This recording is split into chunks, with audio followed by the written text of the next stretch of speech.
Welcome to Horror Trivia for December of 2023. Yes, indeed. I've got some good stuff and some pretty challenging questions for you tonight. Although, when I was making these questions, I think this might be some of the easier questions that we've had recently. But welcome, everybody. Welcome to the channel and this live stream, which I don't do very frequently. I normally do these trivia nights about every other month. However, this is the first one I think I've done since August, so it's been quite a while. But this is a horror trivia challenge. I've got questions for you, and you guys can compete in the comments for points. And there is a prize. I don't quite know what the prize is yet, but there is a prize. But welcome aboard. If you guys, for some reason, are new to the channel, I'm Josh. This is Movie Timelines. And I'm going to kill a little bit of time until we get some more people here ready to play. But taking a look at over at the comments here, I see some familiar folks, including some of the patrons. So how you guys doing? I'm seeing, and the Wolfman's Got Nards is here from the UK. So, hey, you should be in bed, man. It's pretty late. But yeah, and actually Wales as well too. So geez, man, it's very late or very early for you guys. I guess you could just be up very early. But I have some good questions, some solid competition for you guys tonight. Let me briefly go over some of the rules and the quirks of what we must need to do for this. So what I'm going to do, I'm going to read you off some questions, and there's a slideshow, so the questions will be on screen as well. So you will be able to see stuff up on the screen, and you'll have the questions spelled off for you. Some of the questions are pictures that you need to identify the movies that they're from, all that. You are then going to type your answer in the comments. Now, the first 3 people with the correct answer in the comments will get a point. And that point will be tallied. The person with the most points at the ending of the night wins the night, wins everything. So there you go. There's the rules. Now, here's some quirks. First of all, in order to put your comments up in there, when you put in your comments, sometimes it is dependent upon where you are. So you may make your answer, and you'll say your answer, and you'll see your comment, and your comment will be the first one. However, I will read off the winners and say these people were the people that said this first, and you'll say, hey, but my answer was above theirs. I commented first. Why didn't I win? It's because your comment screen is kind of reliant upon your own individual server, whereas mine is kind of how they actually come in. So you may get a bit of lag. So somebody that's below you, they may have actually commented before you, but you're seeing it later. So the way that I see it is the official roster. So if you don't get called out as being the winner for a particular question and you think that you had, that's why. Also, this was something that came up before. This is also somewhat important. Oh yes, and also make sure that when you are in the chat, use the live chat. Don't put in top chat, because then you won't be in real time and you won't get to see it. Also, you can win the night no matter where you are. But unfortunately, I can only ship the prizes to the U.S. So if you do live outside of the United States, you can still win, but unfortunately, I can't send you the prize. So that's one little quirk to it. You will get the pride of knowing that you are the winner and have the most horror knowledge, but you won't actually get the actual prize. I'm looking at this as a little bit of a warm-up for me, because tomorrow night I have my monthly horror trivia that I go to. So also very hard. If you guys think that my questions are hard on horror trivia, yeah, the horror trivia that I go to and sit in a room with a whole bunch of people that are all in the industry, like special effects artists, directors, writers, blah, blah, blah, blah, blah. It's super tough. Super tough.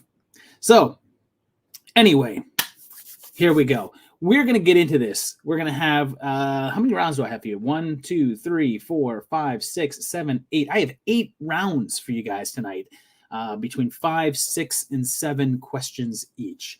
So there's a good chance to score some points here. Okay. Let me pull up my scoreboard here so I can keep track of who gets a point and who does not. Couple of other minor rules and important things.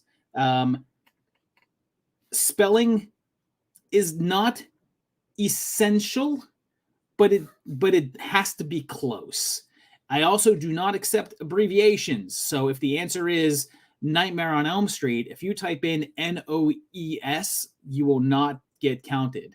It has to be Nightmare on Elm Street. Also, if you type in something that's very all over the place, like it's somewhat very tough to tell if your answer is correct if there's a whole lot of incorrectly spelled words, because it could just be something wrong. So it has to be at least very close, maybe off by 1 or 2 letters, and that's it. Also, very important, if the answer is a sequel, the number must be included. So if the correct answer is Nightmare on Elm Street 3, and you type in Nightmare on Elm Street, that doesn't count. It has to be the full thing. So those are the rules. Pretty simple stuff. The one thing that I think always seems to be the issue is the order of the chat. So you'll probably hear me say this about 3 more times because people will come in a little bit later on and somebody will have missed this part. And I guarantee you someone will be, hey, I answered first. It's a given every time we do this. But here we go. Let me make sure that I have my scorekeeping abilities ready to go. That is way too thick of a pen. In the meantime, I've been working very hard at getting all of the January videos ready to roll. December is done. Every single December video is already uploaded and just waiting for the days to be released. And I am now, I've watched everything I need to for January, and I am editing all of the January episodes. So that is, that's coming along. Okay, let's go. Let's do this. Let's see. Oh, perfect. There we go. So here we go. I hope you are ready. Get your fingers on those keyboards and get prepared to type away your answer. Again, the first 3 correct comments will get a point. Here we go. Round number 1 is called Lost Films. These are not really lost films. But basically, I'm going to name a lesser-known film by a horror director. All you have to do is tell me the director that made these films. That's it. They're all well-known horror directors, and these are films that people don't necessarily talk about. This is probably the easiest round of the night, I think. Possibly. Let's find out. Here we go with the first one. Get ready. Here we go. Question number 1. The first film is There's Always Vanilla. The movie is There's Always Vanilla. Who directed that movie? Who directed it?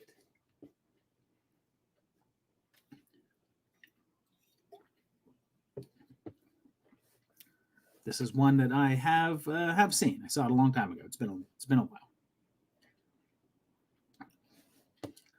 Okay. And I'm seeing a couple of off spellings, but I'm seeing a bunch of correct answers here that are spelled right. So let's take a look here.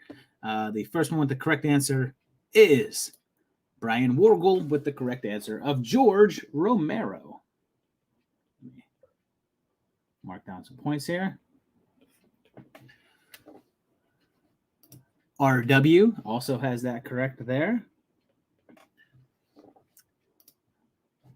And Alex McKeever. Okay, good job, guys. That's the first one. There you go. This is pretty easy format here. All you got to do is name the director, much like we did there. Here we go with the second question. Question number 2, movie number 2, I guess, is Invitation to Hell. Invitation to Hell. Who directed that one? I apologize to those of you that are on tablets or phones or TVs. Makes it a little bit hard, but you can still watch and enjoy. All right. This is probably I think this is the easiest one of the batch. I believe so. And definitely getting some correct answers coming across here. And let's see. First one with the correct answer there is, once again, Brian. Another point for you, sir. And I'm going to give this to Jeffrey Peters because he has it. He has Wes Case in there, but he did immediately after correct it. So good job there.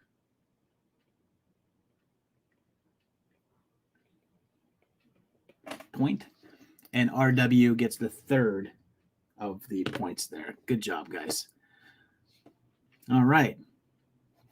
Nope, that didn't work. Come on. Okay. It's a fun movie. Yeah, Invitation to Hell is pretty crazy. It is a very bizarre film. It's weird. It was a TV movie that I just saw not that long ago for the first time, and it's fun.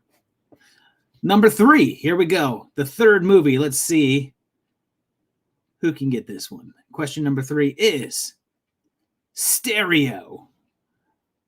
Stereo. Who directed Stereo? Fairly obscure one this is another one that I saw a long time. I haven't seen this one for ages.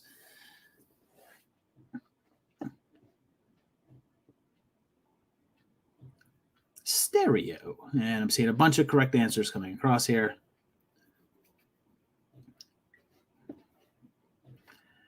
And first one with this correct answer here, because we definitely have at least 3 coming in fast and furious here.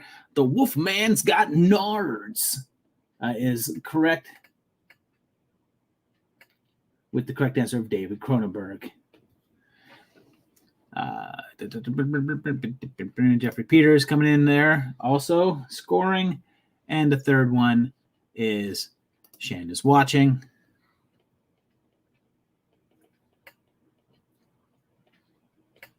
All right, we got our 3 for that one, guys. So, David Cronenberg, yeah, his first 2 movies. It was a shorter film, but he made that, and he also made Crimes of the Future. Was another film that he made around the same time. He remade Crimes of the Future. Maybe he'll remake Stereo. Okay, here comes number 4. The fourth movie that we got is Someone's Watching Me. Someone's watching me. I kind of feel that way right now. It's like somebody might be out this window right here. Actually, someone is watching me, and it is definitely 2 cats. Why are you staring? What will I do? All right. This one here, maybe one of the more known ones. I don't know. Possibly. But definitely one of the more known directors. And we've definitely got 3 correct answers here. The first one coming across, Jeffrey Peters with John Carpenter. Rob M. scoring a point there on the board.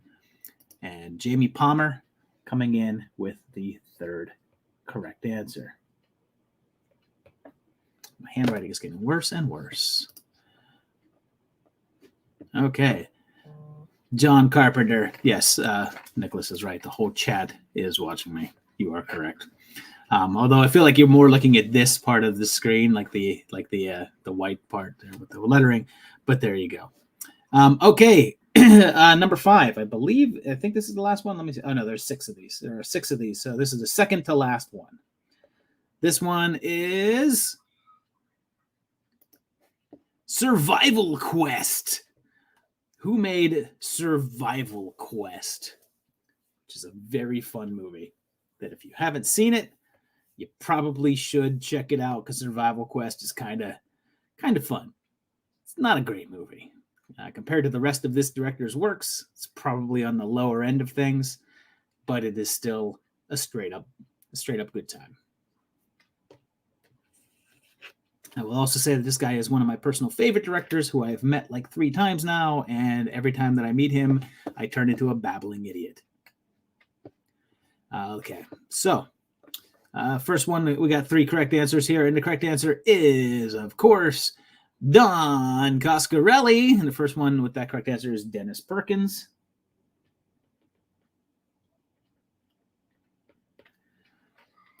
Next one with the correct answer is R.W. And Jeffrey Peters coming in again for that 3rd point coming in. Okay, good job, guys. Here we go for the final question of this round, which I'm going to let everybody know in advance is not Stanley Kubrick. The final movie of this round is Crime Wave. Who made Crime Wave? Here's a fun fact. When I was in college ages ago, me and a friend were in a really crappy band, and we actually had a song based on this movie called Crime Wave that I have no idea if I still have a copy of.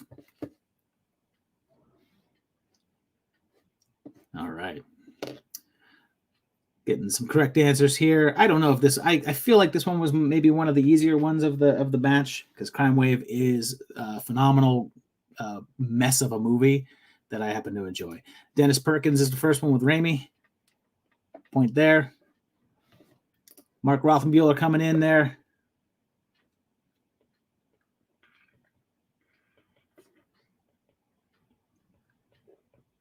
God, I cannot write. And Jeffrey Peters again scoring that 3rd point. Okay, good job, guys. So that is it. That is the round. And XYZ Murders all is the other title of the movie. Bruce Campbell was so funny in that movie. Great movie. Brian James also just phenomenal in that movie as that like kind of mousy dude. Great flick. Okay. Now, get a little bit harder. Not too hard, because this is a round I feel like people maybe a little bit more passionate about, but particularly a little bit harder. So here we go. Round 2. It's Halloween, or it was. So back in October, I had scheduled and planned to do a trivia night, but unfortunately I had to cancel it because my daughter got sick. So we did not do the night that night, and I bumped it. And I had a couple of rounds written out, and this was the only one that I wanted to carry. There's one other I carried over, I think, but this was the main one. But these are all questions about Halloween, the movie series, not the individual movie, but the full film series. So this is on the entire Halloween franchise. So I hope you're ready, because this is maybe a little bit harder, but not too hard, because it's Halloween. You guys have all seen Halloween and those movies. But here we go. Question number one. The Halloween franchise has 13 entries. How many directors have made more than one? How many directors have more than one Halloween movie to their name? How many directors? I'm seeing a bunch of numbers coming up here. I'll have to say one more. Rule after this, but I definitely see some correct answers here. Let me go up here and find the first one. The correct answer is 3. Alice in Wonderland is the first one with that correct answer. Put that out there. It is Rob Zombie who has made 2 of them. David Gordon Green, who made 3 of them, and finally Rick Rosenthal made 2. He made part 2 and part 6. So 3 is the correct answer. Mondo Trasho got that correct as well too. Last month I got to go to the John Waters exhibit that they have down at the Academy Museum. It was fantastic. And then Jamie Palmer was the third one with that correct answer there. Good job, guys. All right. So, yeah. But yes, David Gordon Green made Halloween 2018, Halloween Kills, Halloween Ends. Rob Zombie made the Halloween remake and Halloween 2. And of course, Rick Rosenthal made Halloween 2, and then he came back for Halloween Resurrection. So, yay for that. All right, here we go. Next one. Question number 2. Only one director from the franchise has also directed a Friday the 13th entry. Who was it? One director of a Halloween film has also made a Friday the 13th film. Who? Which director? Cute cat. All right, definitely seeing a bunch of the correct answers here. Jeffrey Peters is the first one with the correct answer of Steve Miner. Wolfman's got Nards coming across there with Miner. And Mark Rothenbuehler coming across with that third point. Good job, guys. Yeah, Steve Miner made H2O, and he made multiple Friday the 13th entries, 2 and 3. All right. Here we go. Question number 3. Moving on here. Let's see how we do here. Out of the 13 Halloween films, how many did not feature a physical appearance by the character of Laurie Strode? That means no photographs, not her on TV or like a voiceover or whatever. I mean, like the character is in the movie. How many movies did not feature Laurie Strode? And one quick question, I don't see anybody doing it, but we had this last time. If there is an answer that is a number, if I see you just like typing in multiple, if you're just like randomly typing in like number of just like guess, you'll be disqualified. I don't see anybody doing it tonight, but somebody did that on the previous night that we did it. So please, when the number's involved, only answer one time. Let me see the correct answer here. Let me see who has it correct so far. Let me make sure 3 people have it because I see a lot of numbers here. Okay, I do see 3. Okay, so the correct answer is actually 4. She's not in part 3. She's not in part 4. She's not in part 5. And she's not in part 6. She's in all of the rest of them. Every other Halloween film. So those are the only ones that Laurie Strode does not physically show up. So Jeffrey Peters gets a point there. The next one with 4. Wolfman's got Nards. And Dynamite Some Bitch.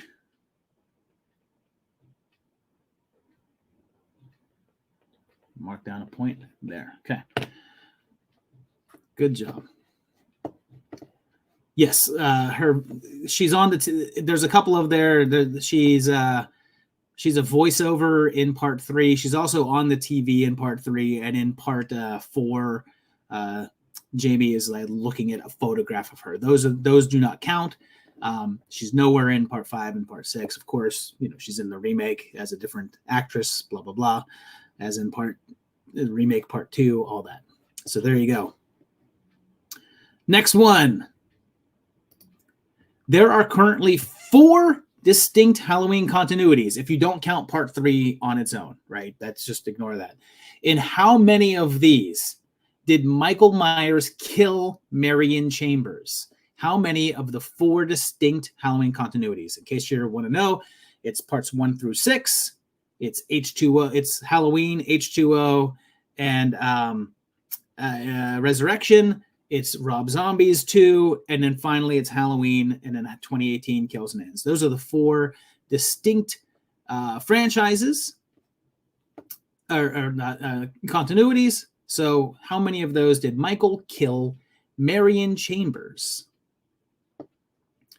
And the correct answer, I see a lot of people getting it right. The correct answer is 2. He kills her in the original continuity. He kills her. He does not kill her in the original continuity. He does kill her in Halloween H2O in that continuity, and then he kills her in the 2018 continuity. So point for Dennis Perkins there.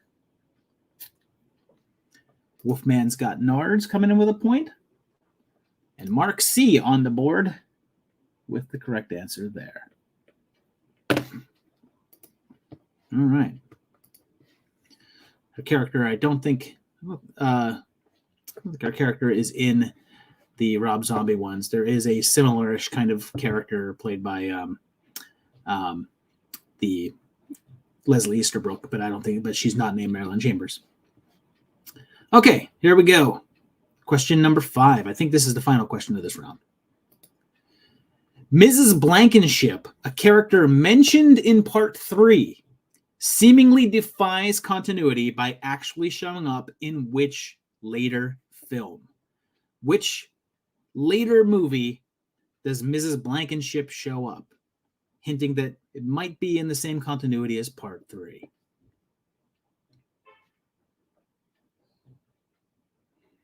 All right.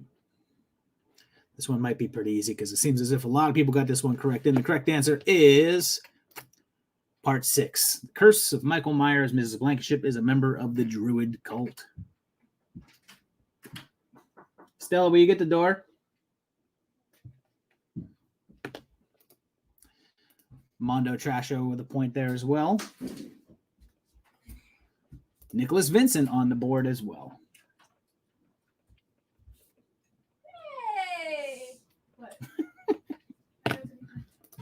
All righty, going on to the next one here. Question number 6. I guess there's 6 questions. I thought that was the last question, but there was another one. In how many films does the character of Dr. Wynn, possibly the mastermind behind Michael, make an actual appearance? Don't count any appearances where he's just the Man in Black. How many films does he show up?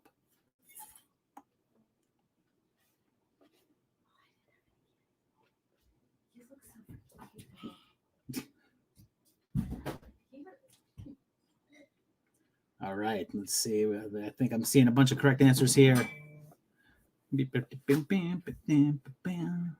go back up top here.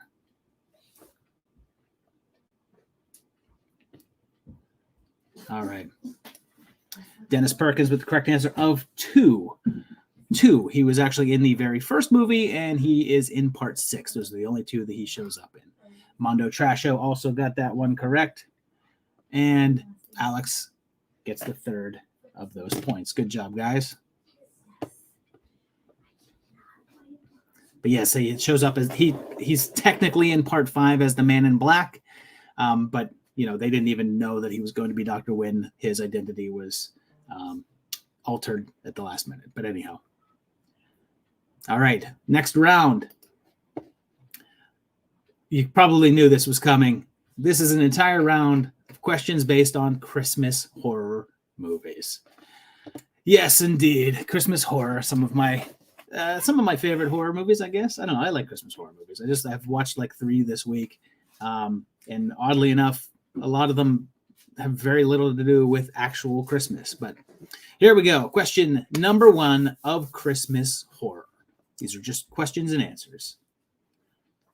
Number 1.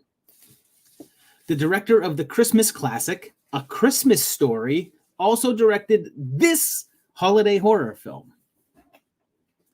What is it?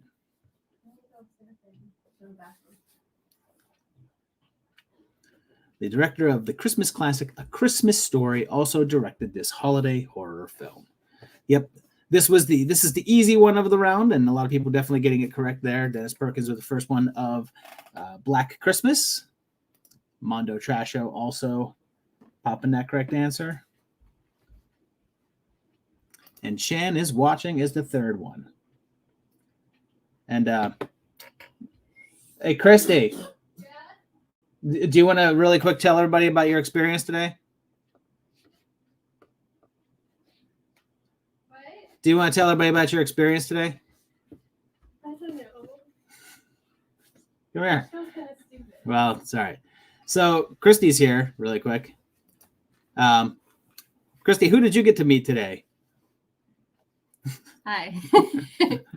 Who did you get to meet today and get a picture with? I met Mr. T.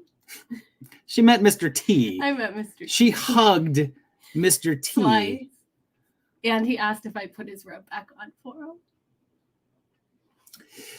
So yeah, I'm pretty jealous. But anyhow, yeah, Christy met Mr. T. He did. And He's I- so lovely. And I did not meet Mr. T. He's the nicest human. So, all right, here we go. We're going on to question number 2. And yes, there was lots of fools that were pitied on that day. Okay, here we go. Question number 2 of Christmas horror. I do feel like a fool, so pity me. The first 3 Silent Night, Deadly Night movies feature Ricky and his continuing story. Parts 4 and 5 feature an unrelated character named Ricky. Who plays him in both? Who plays Ricky in parts 4 and 5 of Silent Night, Deadly Night?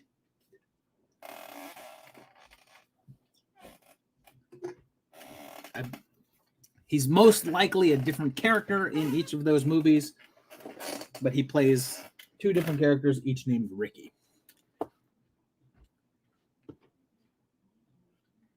Okay, definitely see some correct answers there. He's not the Ricky from the first 3, but Mondo Trasho knows Ricky in parts 4 and 5 is played by Clint Howard, Ron Howard's brother. Alex also with the correct answer there.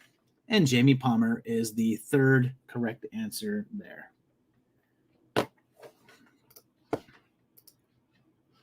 Okay, good job.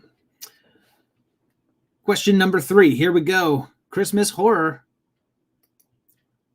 The late Christopher Allport appeared in some classic horror films like Savage Weekend, Dead and Buried, and the Invaders from Mars remake, but went on to play the town sheriff in this 1997 holiday-themed horror flick.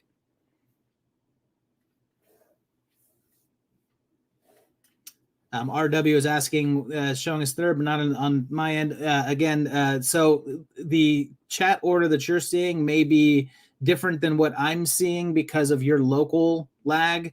The way it shows up on my list is the actual proper list. Sometimes your own individual servers tend to favor you because you're at home. So the way I have it is the correct order. Okay, I definitely see some correct answers here. Mark was very unsure of himself, but that is the correct answer. It is Jack Frost. Christopher Allport was meant to do, they wanted to do a Jack Frost 3, but they did not because Christopher Allport died, and they said it did not feel right to do it without him. RW did get on the list there, and Mondo Trasho also unsure of himself, but you are correct. It is actually, it is Jack Frost. Jack Frost, a fun, a movie that I happen to love. Silly movie. Not a fan of the whole bathtub scene. I think it's kind of dumb, but there you go. Question number 4. In the 1989 holiday favorite, Elves, there is only one elf, but there are other villains in the film who want to use the little guy for their own evil plans. What are they? What are the other villains in Elves? Which only has one elf. And I'll be damned if I don't know why that movie was dead last on our Christmas movie thing, because Elves is amazing. And the correct answer is, of course, Nazis. Jeffrey Peters. The correct answer there, Nazis trying to use elves to bring back their master race. Thomas O'Brien on the board there. Point to you, sir. And RW is the 3rd one with knowledge of the movie Elves. Such a fun movie. It's stupid. And according to effects artist Vincent Guastini, a very cocaine-filled set. Okay, question number 5. The crazed Garbage Day shouting killer Ricky Chapman was played by Eric Freeman in Silent Night, Deadly Night 2, but the character was played by someone else in part 3. Who was it? Who was it? And I'll be a little bit loose with the spelling of this guy's last name because it's a little bit odd. All right. And this is one that definitely people know because I'm seeing a lot of correct answers coming across here. Jeff Peters is the first one with the correct answer. Bill Moseley. Mark Rothenbuehler. And Scenes from the Couch. Jumping on the board.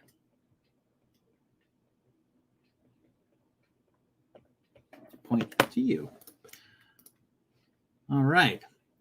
I need to double check, see if that is. Okay, that is the final question of Holiday Horror, and we're now moving on to round 4. Round 4 is called Killer Claws. I'm going to show you a picture. All you need to do is tell me what movie that this killer Santa Claus is from. If it's from a sequel, I need the number. If it's not from a sequel, I don't need the number. It's totally fine. So here we go. You're going to see a picture. All you got to do is name what killer Santa Claus the movie's from. Here we go. Number 1. What movie is that Killer Claus from? What movie is that from? What movie is that from? That's right. Ooh.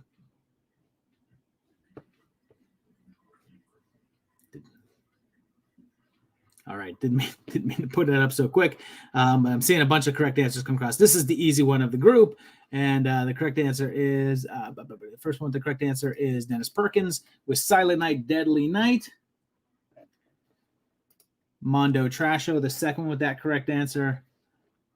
Jeffrey Peters, third with that correct answer. All right. One of my favorite killer Santa Clauses right there. All right, next up. Which killer Santa Claus is this movie featured in?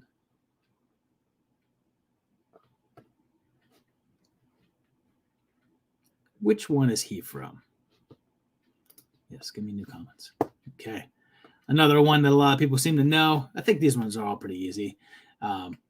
Told you, I feel like I did. I feel like I made this fairly easy tonight. But Dennis Perkins is the first one. Santa's Sleigh. Mondo Trasho, also that correct answer.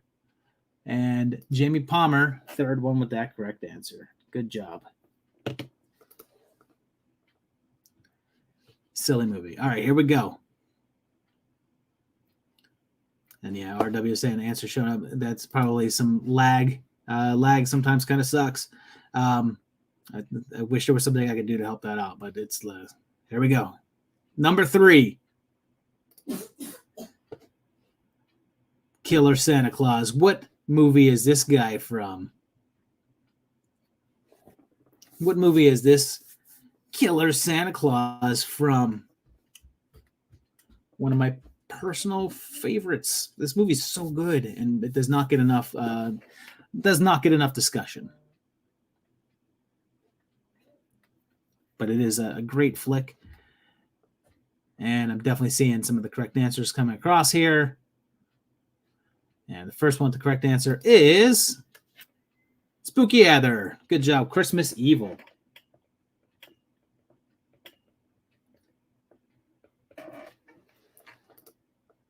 And Jeffrey Peters is the second one. Mark Rothenbuehler, third point. All right, let's go on now. Whoops, comment. There you go. And yes, this is John Waters' favorite Christmas movie. Here comes the next killer clause. Get ready. And this guy. What movie is this guy from?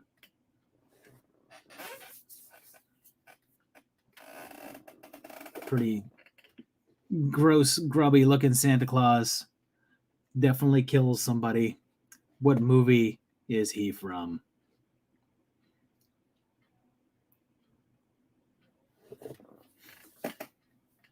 And it is a movie. I was very tempted to use the other version because this snippet from the movie was remade when they did the Tales from the Crypt TV show. I'll take that as Brian Wargold getting the point there. Alice in Wonderland also scoring. Thomas O'Brien getting the third. There we go. Okay. But yes, that is from the very first segment. First segment? I think it's the first segment of the Tales from the Crypt movie from the 70s. Great flick. Really cool movie. Here we go. Another one. Which movie is this killer clause from? Where is that killer clause from? Movie, a film I'm not crazy about. I don't like this one.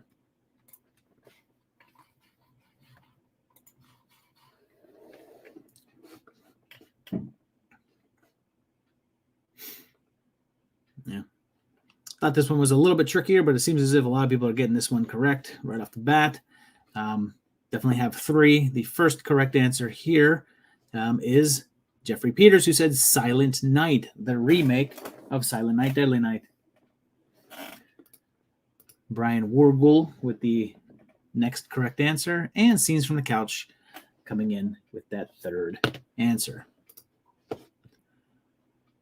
Okay, good job, guys. Good job. See, isn't this? I feel like this is a little easier, correct? Am I right here? Am I wrong or right? I feel like I made this a little bit easier.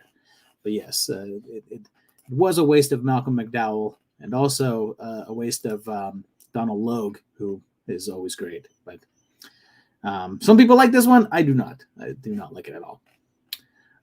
Next one, I believe, is the final picture of killer clauses. So get ready. Get your fingers at the ready. And here we go. Killer clause. What movie's this guy from? This is, I think, the toughest one of this batch. What movie is this guy from? I actually forgot the title, so there we go. What movie is this dude from? I have not watched many BBC Christmas ghost stories. It's something I have not seen a lot of, I'll admit that. Okay, getting a bunch of answers. Let me see if we got some correct ones yet. Oh, I have not yet gotten any correct answers. So, you guys you can throw up a different guess or answer. But so far, we have not selected the movie. I will give a hint that this movie was out within the past 5 years. This is actually a newer movie.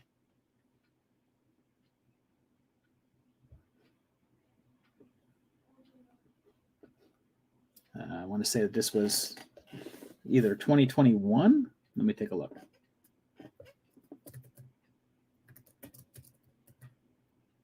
It's a movie from 2022. How about that? There's the hint for this one. Let's see. Oh, now we're talking. Now I think I made it a little bit tougher.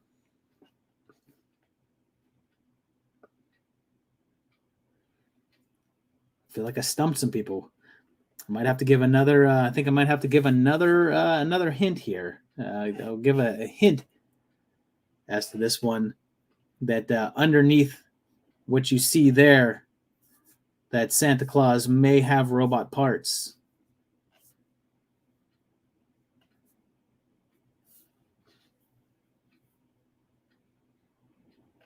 All right, I'm finally seeing some correct answers. Do I have three? I have 3. Okay, first one, the correct answer is Alex. Christmas Bloody Christmas was the name of the movie. Jamie Palmer, second one with that correct answer. And the third one with the correct answer is Jeffrey Peters.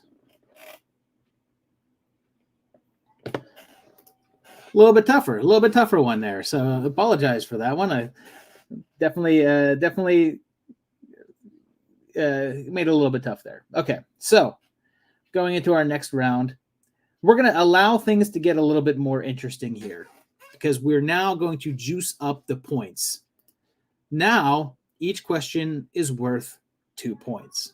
Okay, so 2 points for every correct answer. So even if you're behind, you can catch up pretty strongly with these ones. This is called Set on Christmas. I'm rather particular about what I call Christmas movies because there's movies that are Christmas movies, but then there's movies that are just set on Christmas. These are horror movies that take place on or around Christmas. There's a bunch of Christmas stuff that you see in the movie, but Christmas has very little to do with the overall plot. And people don't refer to any of these as Christmas movies. I'm just going to describe the movie. All you have to do is tell me the name of the movie. Okay? Here we go. Number 1 of these. Yes, just like Die Hard. Just a movie that's set on Christmas. Here you go. Shortly before Christmas, something happens that kills everyone on Earth but Reggie and her sister Sam in this 1984 sci-fi horror flick. And yes, Dynamite Sunbitch says It's a Wonderful Life. That's true. I don't actually consider It's a Wonderful Life to be a Christmas movie. It's just happens in your Christmas. Okay, we got a bunch of the correct answers here because this is a great movie that I feel like most people have seen. This is a really awesome flick. Dennis Perkins is the first one with the correct answer of Night of the Comet. Jeffrey Peters, also with that correct answer. Oops. Brian Wargul, third one with that correct answer. Good job, guys. I just watched this movie not that long ago. Fun movie. Still a fun movie. Okay, question number 2 of Set on Christmas. Around Christmas of 1999, Detective Jericho Kane discovers Satan is planning to destroy the world and must stop him before New Year's Eve in this 1990 action horror. What is it? What is this movie? Christmas of 1999. Oh, yep. Feel like everyone has seen this one. A lot of the correct answers here. Although I do want to give a quick shout out. Oh, wait, no, I didn't see it. Never mind. Dennis Perkins is the first one, the correct answer of End of Days. Jeffrey Peters also with that correct. Then come on. There you go. Thank you. Does anyone else have a cat that takes like 15 minutes to decide if they want to jump on your lap? Jamie Palmer also with that correct answer. 2 points for each of those. All right, next one. Next question. You want to see? What? All right, here we go. Question number 3. Mo receives a robot head as a Christmas gift, but it's not exactly dead and harmless in this 1990 sci-fi horror adventure. What movie is that? This is a movie that I don't think anyone would probably figure is a Christmas movie whatsoever. Casey Bain has it correct. Lag is the real horror. You are correct. I know. Such a good purr. Okay. Correct answer here. A lot of people with the correct answer. Dennis Perkins, first one with that correct answer of Hardware. A movie I haven't seen in a while. I need to rewatch this movie. Wolfman Got Nards. Correct answer there. And Jeffrey Peters, also with that correct answer. Good job, guys. Congratulations. Next one up. Question number 4. Jack arrives from the future to our time, and it's Christmas, just in time for him to fight a zombified Santa Claus in this sci-fi horror film from 1984. What movie is that?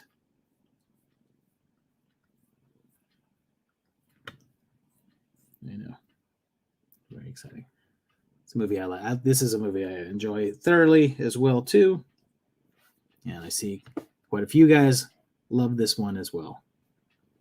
John Estrada says, lots of robots in this Christmas trivia. Wait until the next round.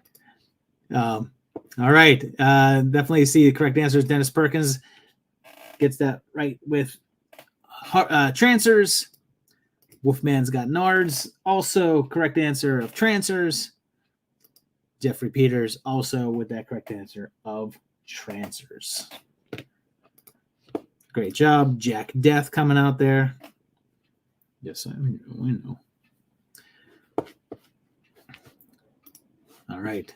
Question number 5. I believe, let me double check. I think this is the final question of this round. Yes, this is the final question of this round. Are you ready for it? Here we go.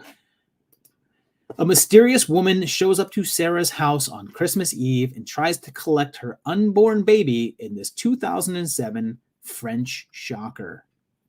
I guess I'll take either. You can call it the French name or the American name. I do not care.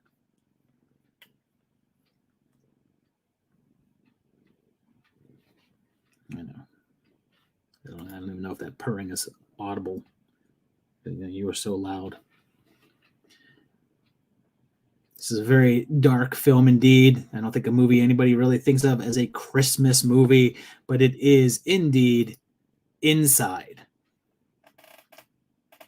2 points for Dennis. 2 points for Jeffrey. 2 points for Alex. All right, good job. Okay. They can't hear you purring. You have to do it louder. You have to be louder. Okay, so that is it for round 5. That is the set on Christmas. Next up, it's Horror Bots. That's right. This is a picture round. These are robots from horror movies. I'm going to show you a killer robot. I don't know why robots were all in my head recently, but apparently I guess that they were. So here are movies with killer robots in them. I'm going to show you the robot. All you got to do is tell me the movie that the robot is from. Here you go. Number 1. There's that robot. What movie is he from? I feel like this is the easy one of the bunch. Yeah, that's not true. There's another one that's pretty easy too. These are also worth 2 points.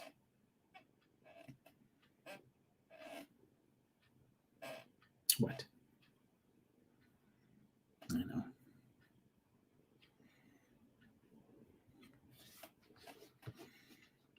Does kind of look like Chappie, but it is not Chappie.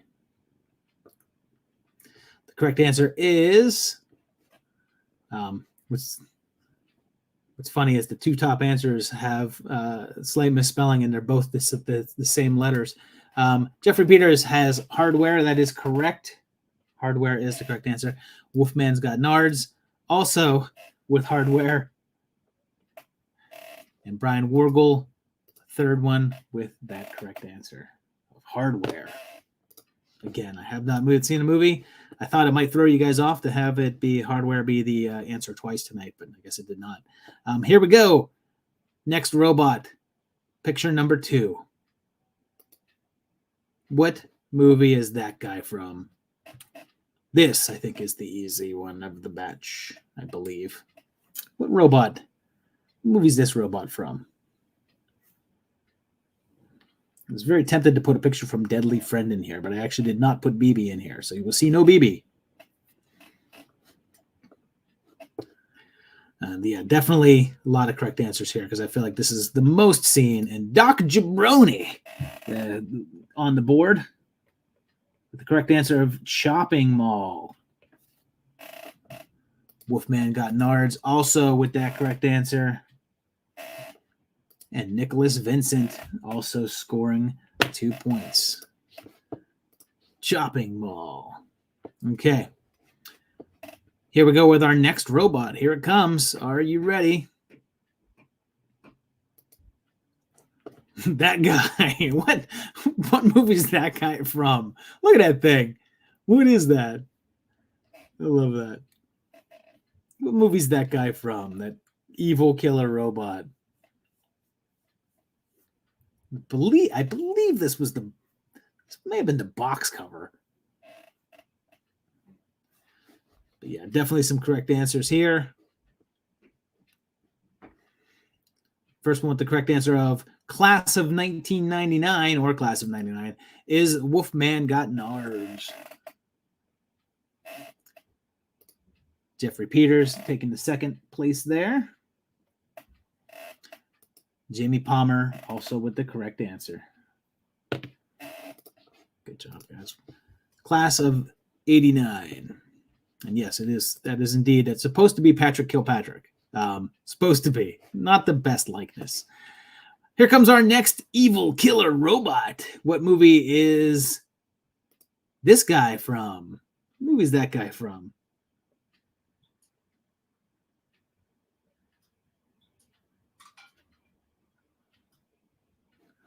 What movie is he from? Look at that dude.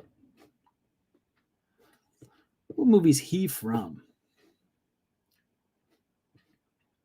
Seeing a lot of answers here. A lot of people coming across.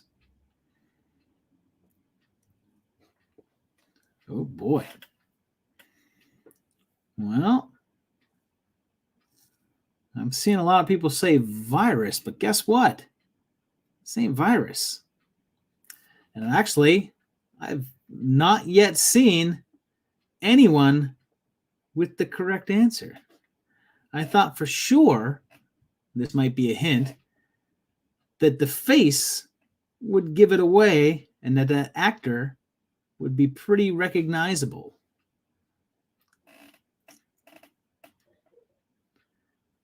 But what movie is this?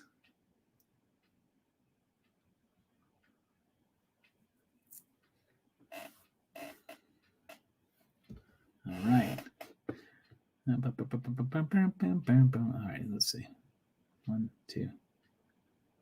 Okay, I finally see 3 correct answers. The correct answer is actually Moontrap with Bruce Campbell. That is Bruce Campbell's zombified head being integrated into a robot. Ralph Hodge coming in with the answer there on the board. 2 points. The next one with the answer is Jeffrey Peters.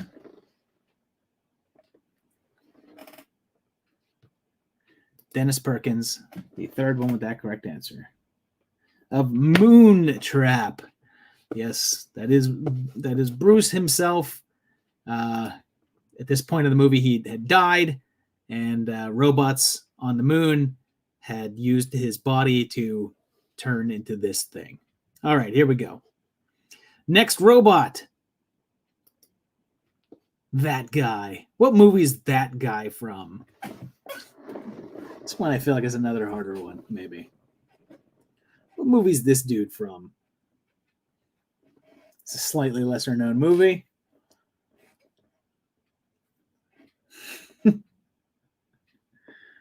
I felt kind of evil when I put this one in here.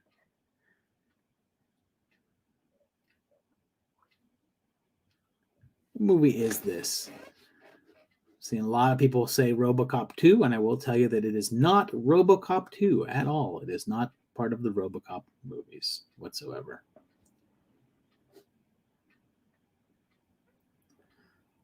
All right.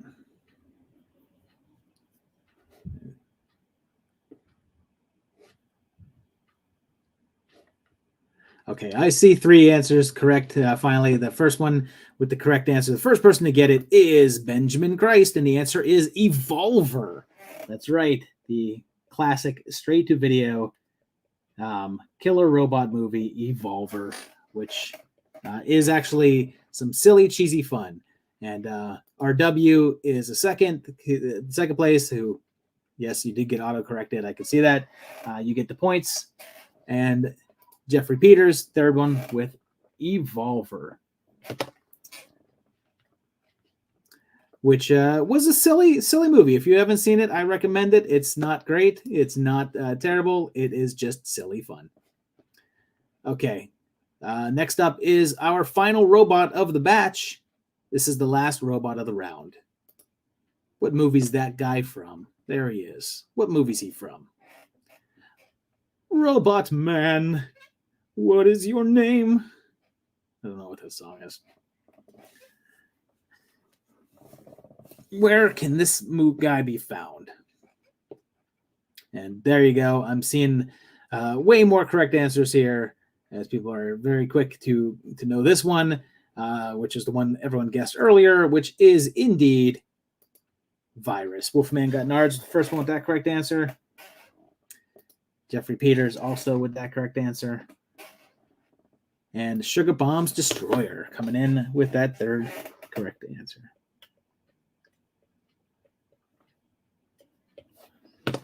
Two points, sorry.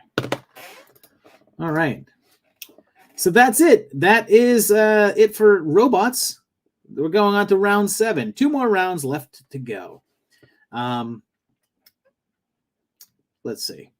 Round 7 is called 80s poster taglines. I feel like this one might be kind of easy as well, too. It's Christmas. I feel like I'm taking it easy on you guys because it's Christmas. But here you go. Round 7 is 80s posters tagline. I'm going to show you a tagline that was very prominently featured on a movie poster from the 1980s. All you got to do is tell me the movie that it was promoting. Here we go with number 1. This is from 1987. It says, "When the curtain goes up, the terror begins." When the curtain goes up, the terror begins. What movie is that the tagline for? From 1987.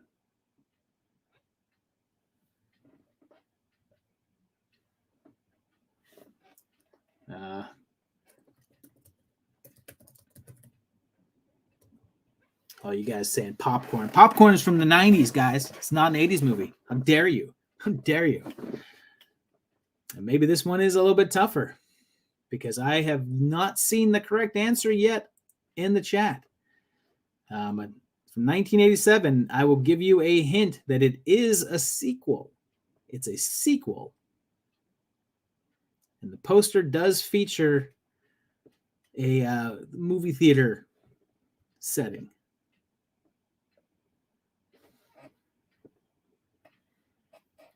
When the curtain goes up, the terror begins. All right, we got it now. The correct answer is actually Creepshow 2. Jeffrey Peters is the first one to get that right. Mondo Trasho, second one with that correct answer. Where are you? There you are. Wolfman Got Nards is the third one with that correct answer. Creepshow 2. All right, there we go. Yeah, Popcorn, believe it or not, it's from 1991, not an 80s movie. All right, here we go. Question number 2. This one is from 1980. If you're not back by midnight, you won't be coming home.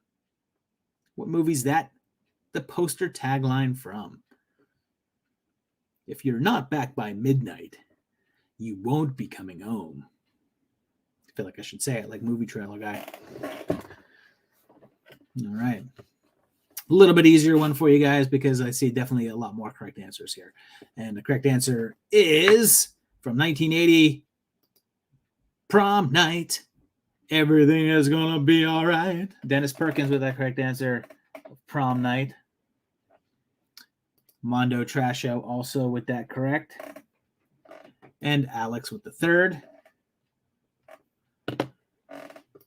Great job, guys. Prom Night it is. These are not for Christmas flicks. These are just 80s flicks. This is not a Christmas theme at all. All right, here we go. Number 3. From 1986, Ding Dong, You're Dead. I fully agree. You can't. Prom Night. You have to say that. That's how you have to say it. But from 1986, Ding Dong, You're Dead. What's it from? Yeah, definitely a lot of people. Everyone seems to know this one as well. This is, I believe, one of the more famous taglines, I guess, from the 80s. Dennis Perkins was the first one to correct answer of House. I wanted to use the from House too, but it's like super generic. It did not fit. I forget what it was now, but it was not as exciting. Brad Smith was the second one with that correct answer there of House. And Spooky Heather also got House. Good job, guys. Congrats. All right. Here we go. Number 4. This one is from 1987. They'll Get You in the End Again. What movie is that from? They'll Get You in the End Again. 1987.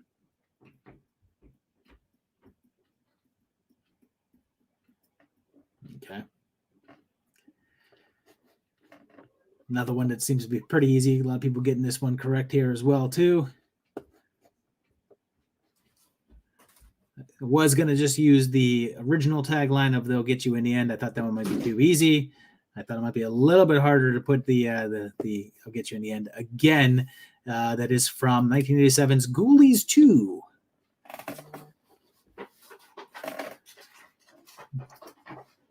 Alex getting the other point there, and RW with the third one. All right. Good job, guys.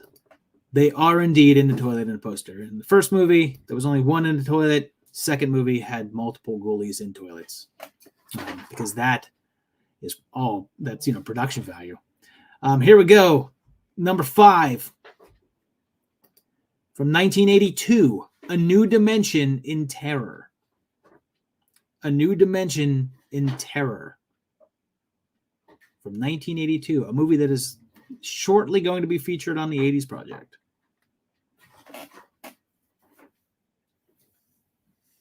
A New Dimension in Terror. From 1982.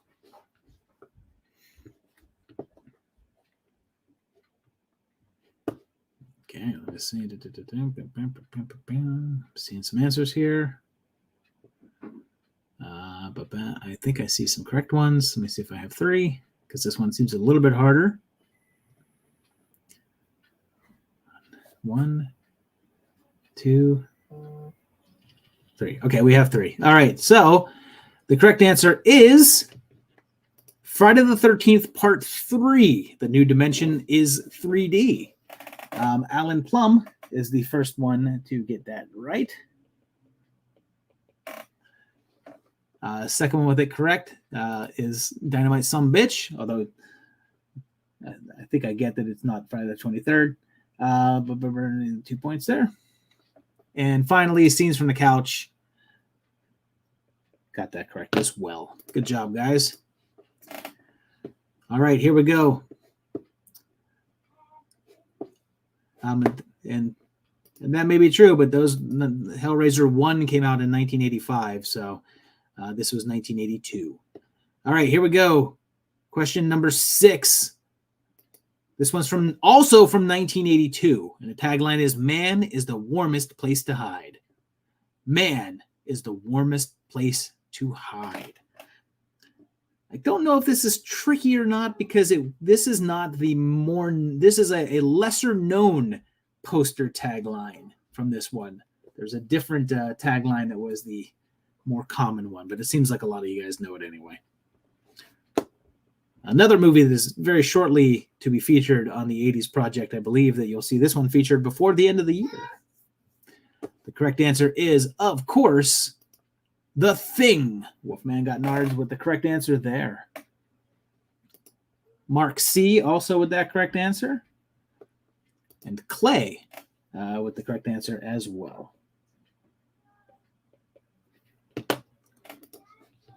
All right.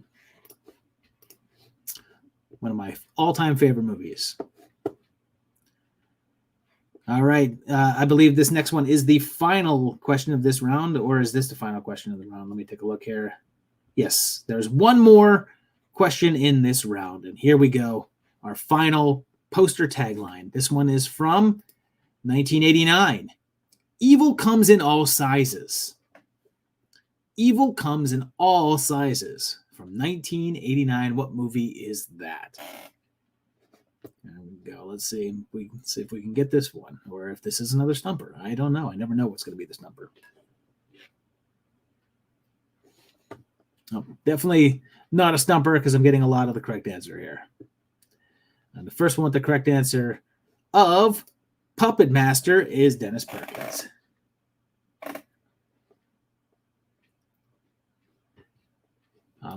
Alex, also with the correct answer there. And Alice in Wonderland, the third. Okay. All right. So now we go to our final round. Let's make it a little tougher now. So these are a little bit tougher questions. These ones are a little harder, but I don't even think they're that hard. So we'll see. We'll judge how hard you guys think. These are questions that, like, if I was at my horror trivia tomorrow night and I had these questions, I would probably be like, oh, this is easy. But I don't know. Well, let's find out. Let's see what you guys think. These questions are going to be worth 3 points. This is the final round, so these questions are all worth 3 points. So let's see how we do. Question number 1 on the final round. Here we go. Larry Cohen wrote and directed a number of all-time classic horror films, but also wrote this higher-brow feature directed by Joel Schumacher. What movie did Larry Cohen write that Joel Schumacher directed? Larry Cohen, the director of The Stuff, It's Alive, Q, all awesome movies, but he wrote movies as well, including this one. And it seems like a lot of you guys have it correct. First one with that correct answer is Jeffrey Peters. The correct answer is Phone Booth, a movie that I would not have guessed that Larry Cohen wrote. 3 points there. RW and Wolfman all getting that one correct. But yeah, believe it or not, Larry Cohen wrote Phone Booth, a movie I don't care for. I don't really like Phone Booth. So there you go. Question number 2. Hey, speaking of Larry Cohen, he also directed this horror comedy that marked Bette Davis's final film. Larry Cohen directed Bette Davis's last movie. What was it? A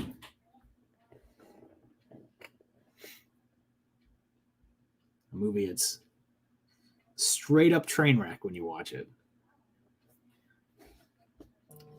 It's mainly because Bette Davis left halfway through, and they actually had to like recast her and then write it in that like she magically transforms into a younger woman. But yes, the correct answer is Wicked Stepmother. Mondo Trash, I'll give that spelling. And Wolfman also with that correct answer. 1, 2, 3. But yeah, not a great movie when you rewatch it, but definitely funny for just how weird it is.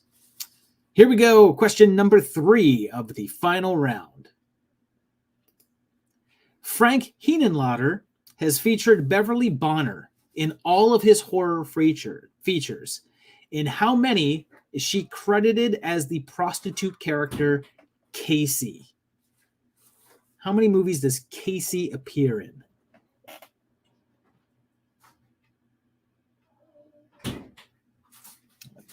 I'm a huge Henenlotter fan. And I love these very, very much.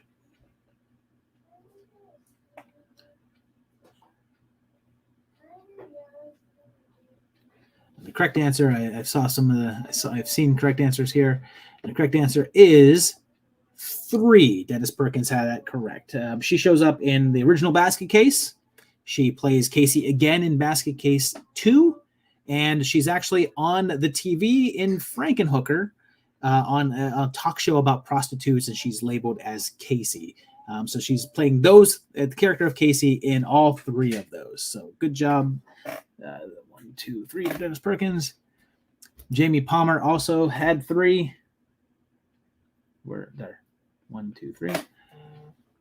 And RW.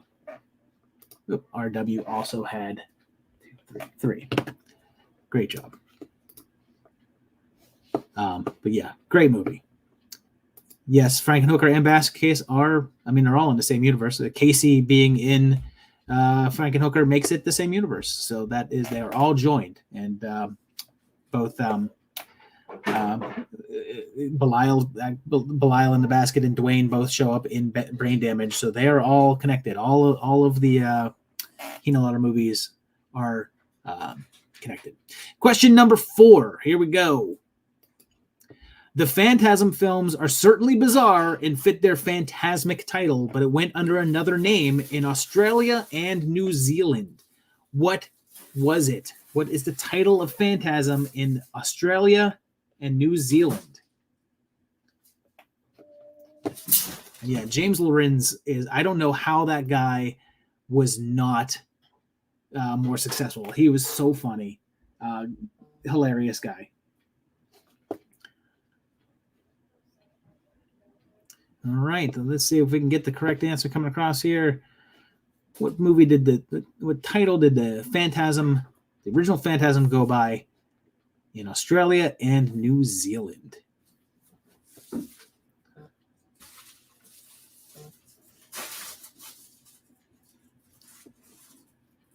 And Mondo Trasher, that might be fighting words. How dare you? I love Phantasm, damn it. Let's see. We have three correct ones, and the correct answer is The Never Dead is what they went by. There's a great online, if you watch it, there was a great TV commercial that Angus did in Australia promoting it, and he's like, The Never Dead. Clay is the second one with that correct answer. And Jamie Palmer, the third one with that correct answer. All right. Getting down to the wire, guys. We only have a couple more questions left. Here we go. Question number 5. Lucio Fulci would often put himself in his films in small cameos, much like Hitchcock, but he had a larger part in one of his last films, Cat in the Brain. What was his character's name? What was the character that Lucio Fulci played in Cat in the Brain? He's basically the main character of the movie. What is his character's name? I want first and last name. First and last name, please.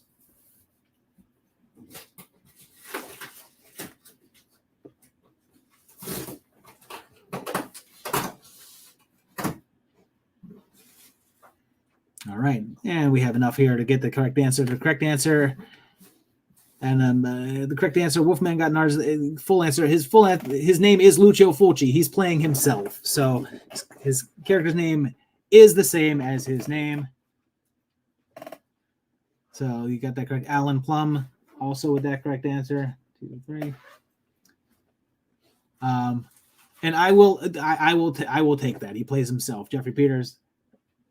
I will take that. That's totally fine. Yeah, there is a Fulci episode of Dead Last coming within the next couple of months, but sadly we did not put Murder Rock on there. I'll explain why when we do the episode.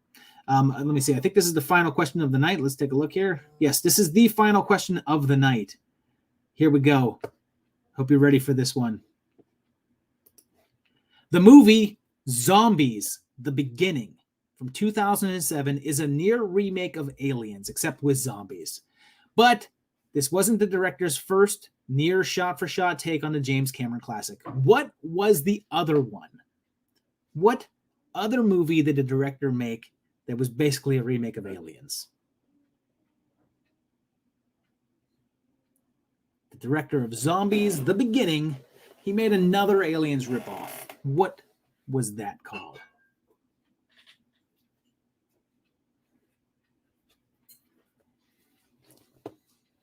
And I will take either of its commonly known titles.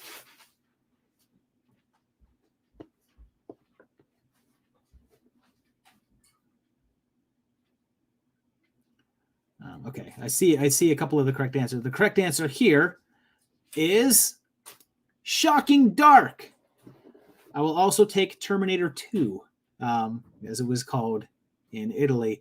But yes, Shocking Dark is almost exactly a remake of Aliens, just featuring that one has other types of alienish monsters or whatever like that. But let's see, next one with the correct answer. Alan Plum had Terminator 2.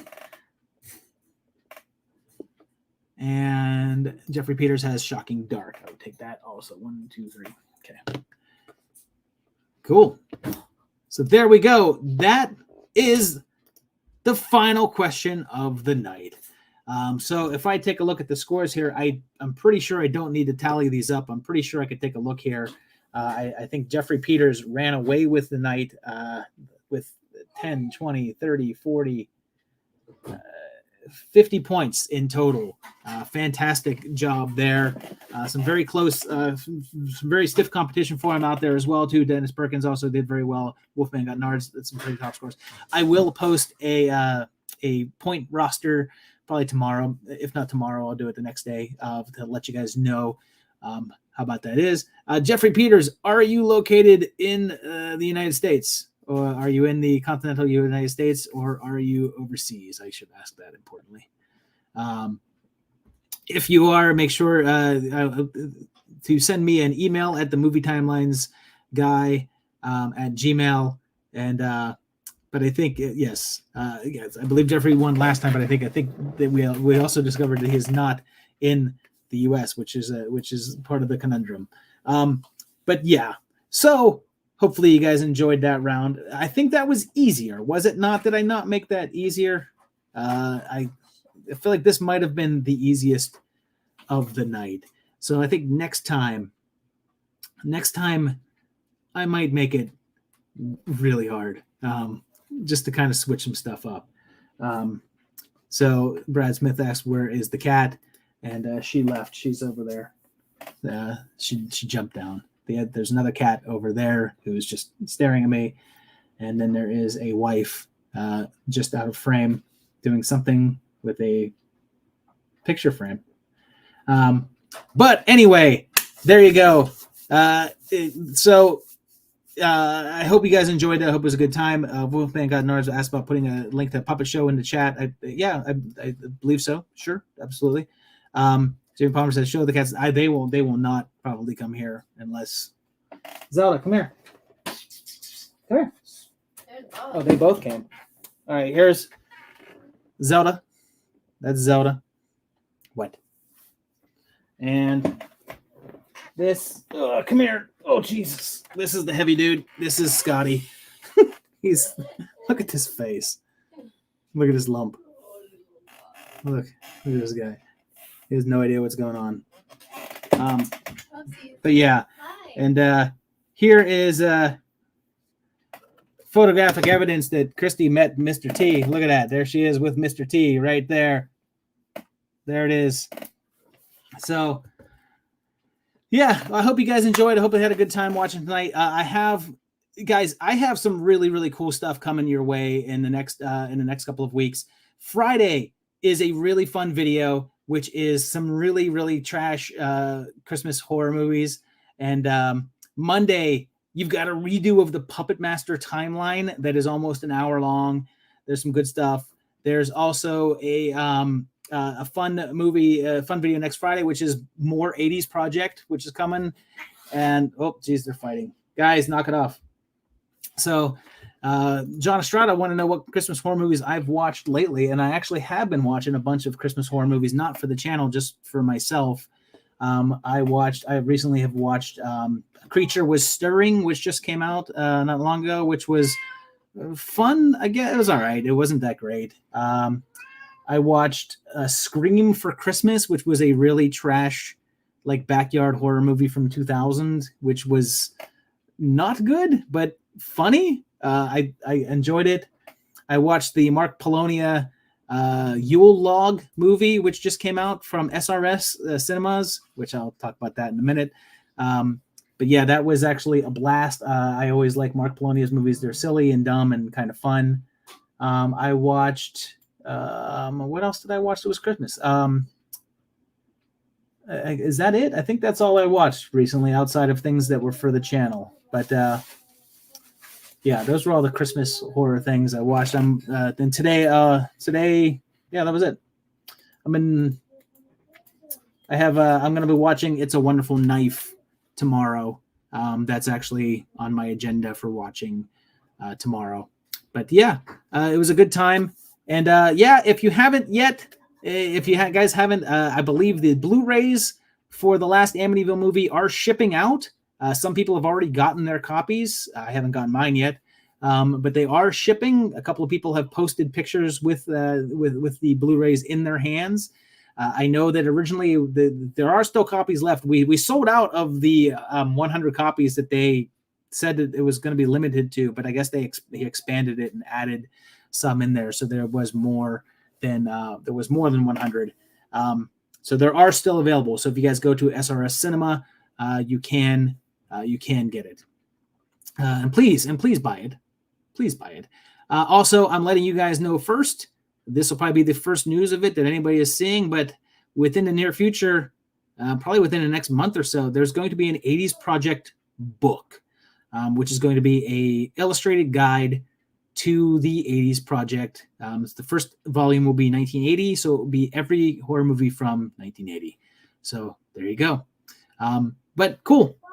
Thank you guys very much for coming on board. And Sugar Bomb Square, I want to know if he's from Canada, can buy the movie. Absolutely, you can. If you go to SRS Cinema, I believe they do ship to Canada, I believe.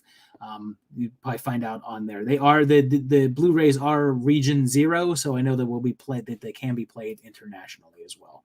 So, all right, guys, thank you very much. I appreciate you guys coming on and playing trivia with me. You'll be seeing me not so much live, but if I don't see you, happy holidays. No matter what you guys celebrate, have a great holiday season. Enjoy. Spend some time with the family, and we'll see you next time. Thanks, guys. Bye-bye.